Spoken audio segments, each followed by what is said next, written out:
Gérard Millet, psychanalyste de renom et chroniqueur télé et radio vu chez Laurent Ruquier, doit faire face aux témoignages de plusieurs femmes qui l'accusent de viol et d'agression sexuelle. Des faits qui se seraient toujours ou presque déroulés sous hypnose. C'est une terrible affaire qui pourrait secouer le monde de la médecine mais aussi de l'audiovisuel.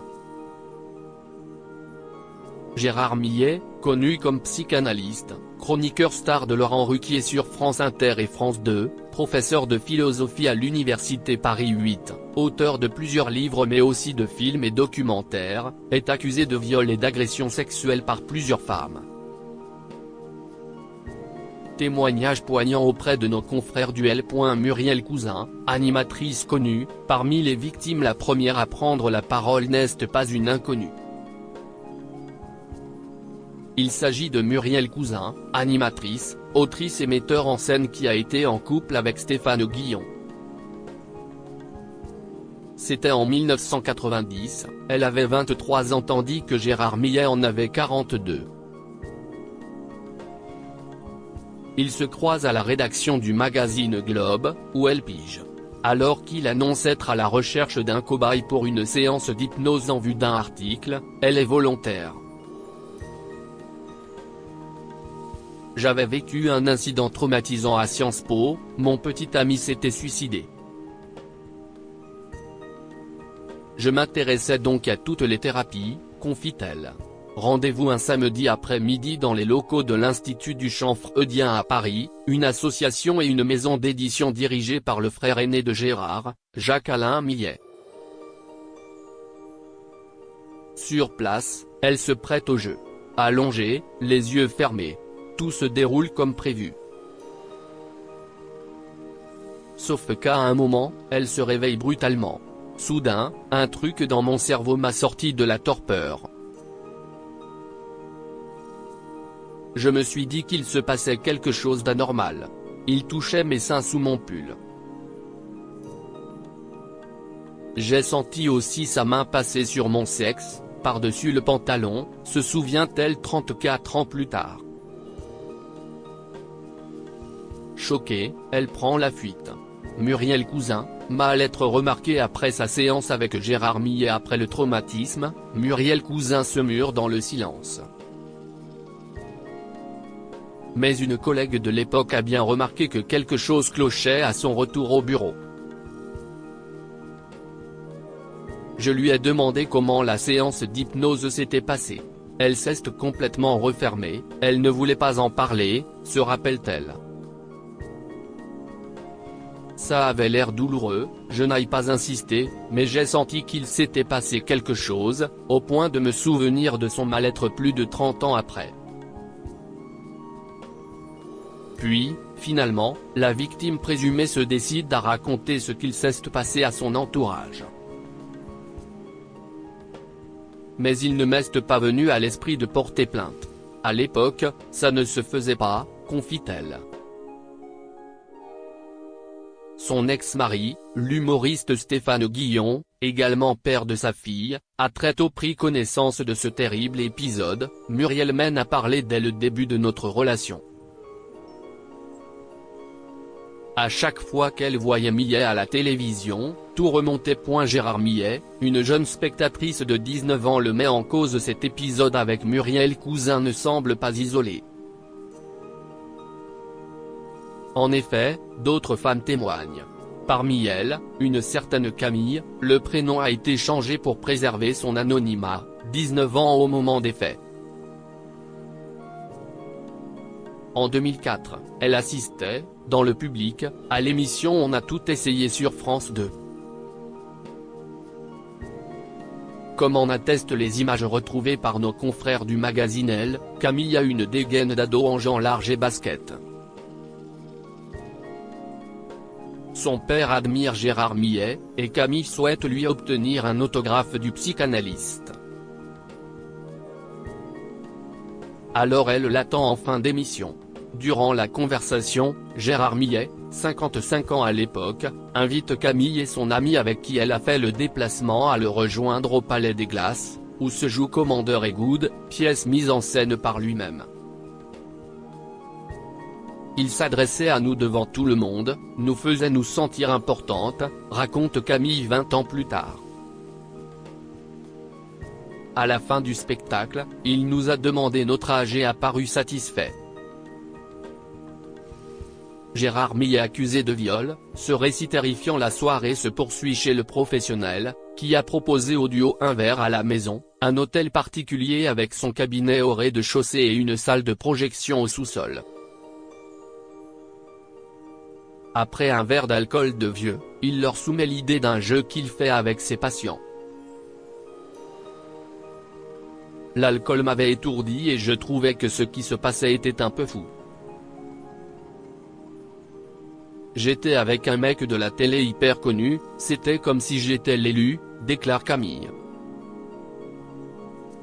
Une fois à l'étage, il est question de s'allonger, fermer les yeux et s'imaginer dans un désert avec un cheval qui représentait leur amant.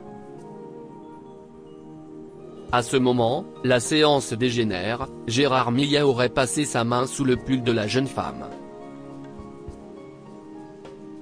Il est remonté très progressivement jusqu'à ma poitrine. Je devais être dans un état second, car je n'ai pas réagi. À côté de moi, mon amie s'est levée pour partir, indique-t-elle. De son côté, elle reste, je le trouvais vieux et moche, mais quelque chose en moi me laissait croire que je pouvais avoir confiance. Il avait l'âge de mon père. En plus, c'était un psychanalyste. Ils ne sont plus que deux et elle est invitée à le suivre dans sa chambre.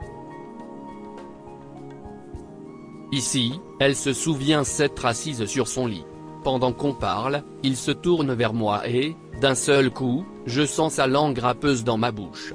Et là je vrille, lance-t-elle. Je suis sidéré, si comme un piège qui se referme sur moi. Je ne peux plus bouger, je suis un corps mort qui tremble, une poupée qu'on déshabille et à qui l'on peut faire ce que l'on veut. Puis vient le viol. Durant ce terrible moment, il lui aurait dit « Je pourrai être ton professeur et tu seras mon élève ». Une phrase qui a marqué la jeune femme à vie. Après l'horreur, elle parvient à s'en aller et raconte toute l'histoire à sa meilleure amie. Lorsqu'elle a souhaité porter plainte, elle a découvert que le viol était prescrit. Mais bien des années plus tard, elle souffre encore de malaise et évoque des flashbacks douloureux. Parler aujourd'hui est un soulagement, une nécessité pour elle. Gérard Millet, ces actrices ont également subi des comportements inappropriés. D'autres dénoncent elles aussi le comportement inapproprié de Gérard Millet. Lorsqu'il avait sa casquette de metteur en scène, cette fois. En 1998, alors qu'il a sorti son film Terminal, réalisé par Francis Giraud, il recrute plusieurs jeunes comédiens, filles et garçons. Une grande majorité garde le souvenir d'un Gérard Millet collant et insistant qui proposait aux actrices des rencontres individuelles, officiellement professionnelles. Anna Mouglali, 19 ans au moment des faits, peut en témoigner. Elle a accepté un rendez-vous chez la star pour évoquer le scénario. Il me parle immédiatement de visiter son home cinéma au sous-sol, je refuse. Il me suggère ensuite une séance d'hypnose, que je décline également. Je me dis que rien ne va dans ce rendez-vous. L'atmosphère se tend. Il m'annonce qu'il va donner mes répliques à une autre actrice. Les jours suivants, sur le tournage, toutes les filles parlaient de son comportement problématique. L'une d'elles nous a dit s'être laissée hypnotiser et avoir eu un rapport sexuel, balance-t-elle. Autre tentative avec Tiffen, là encore, le prénom a été modifié, elle aussi comédienne. Toujours sous le même prétexte, il lui donne rendez-vous chez lui à une heure tardive. En arrivant, il m'a tout de suite servi un verre et a voulu me montrer sa salle de projection au sous-sol. Je me souviens que je me suis retrouvée assise sur ses genoux. J'étais très gênée et timide, je n'ai pas osé dire non. Il m'a proposé une séance d'hypnose, mais j'ai refusé, assure-t-elle.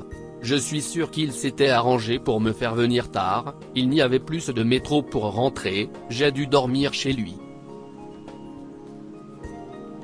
Mais il ne s'est rien passé, il me dégoûtait.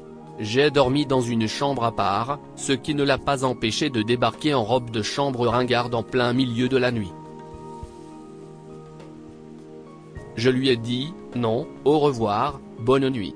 Cécile Rébois, actrice de renom, a eu droit au même manège. Gérard Millet m'a appelé un soir tard, vers 22h, il voulait m'inviter à dîner pour que l'on parle du rôle. J'avais 20 ans, j'ai trouvé ça vraiment chelou, j'ai décliné. Une autre actrice m'a aussi raconté qu'il avait essayé de l'hypnotiser. À chaque fois, il s'agit de n'inviter que des filles.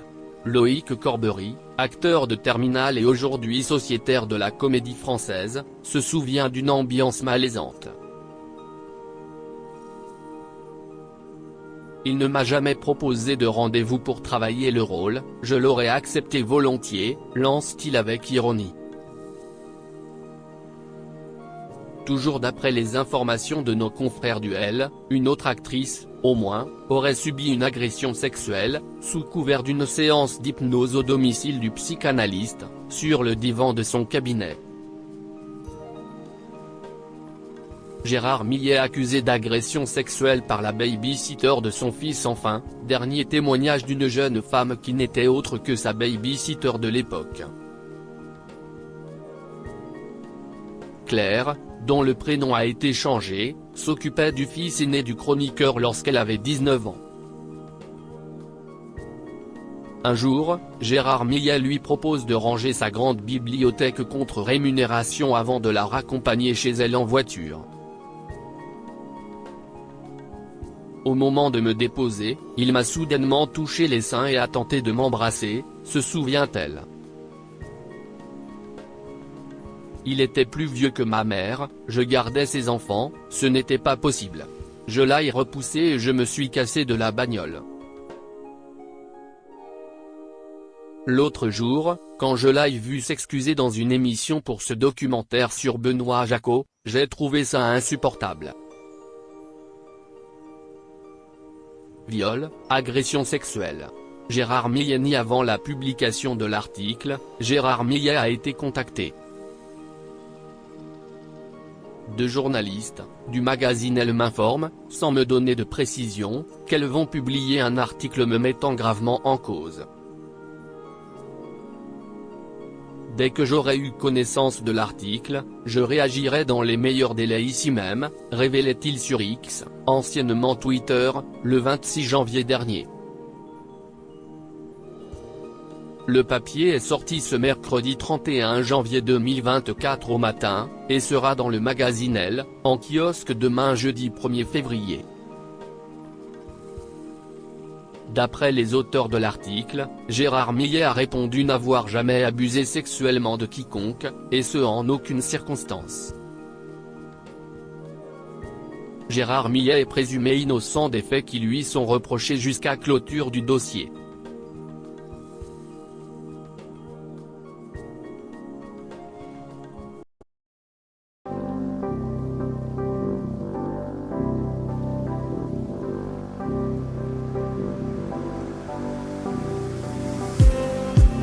Just need